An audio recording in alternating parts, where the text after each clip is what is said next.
মুসলিম প্রধান দেশ সৌদি আরবকে এই মুহূর্তে ধন্যবাদ দিয়েছে ইরান। কেন জানেন? কারণ তারা আমেরিকাকে স্পষ্টভাবে বলে দিয়েছে এই যুদ্ধের মাঝখানেও যে ভাই তোমরা তোমাদের যুদ্ধ তোমরা করো গা, কিন্তু তোমরা আমাদের ভূমি ব্যবহার করে ইরানের উপর হামলা চালাতে পারবে না। এটা ভয়ে বলুক, ইরানের ভয়ে বলুক, অথবা কৌশলগতভাবে মুসলিম দেশের পাশে থাকার বার্তা দিয়ে বলুক, বলেছে তো। আর এই জন্য ইরানের প্রেসিডেন্ট সৌদি আরব এবং সেখানকার কর্মকর্তাদের ধন্যবাদ জানিয়েছে। আরে ভাই, একটা মুসলমান দেশের কাছে আর একটা মুসলমান দেশ এটাই তো প্রত্যাশা করে যে ভাই তোমরা যুদ্ধ করো, সমস্যা নাই, কিন্তু তুমি আমার ভূমিকে ব্যবহার করে আমার ভাইদের উপর আক্রমণ করবা, এটা তো হতে পারে না।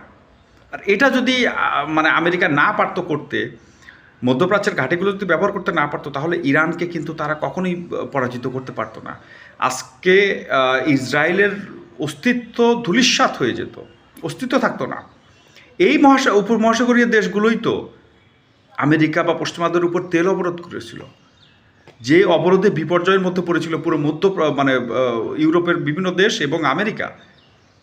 এর পরবর্তীতেই তো ওই সকল দেশগুলোতে সরকার পতনের জন্য আমেরিকা এবং ইসরায়েলের গোয়েন্দা সংস্থা তৎপরতা চালায়, এবং সেখানে এই মুহূর্তে মুসলমান দেশগুলোতে তাদের পায়ের ধুলো নেওয়া যে সকল নেতা, অর্থাৎ দাস যারা, তারা ক্ষমতায় রয়েছে এবং আমেরিকা এবং ইসরায়েলের কথা শুনছে।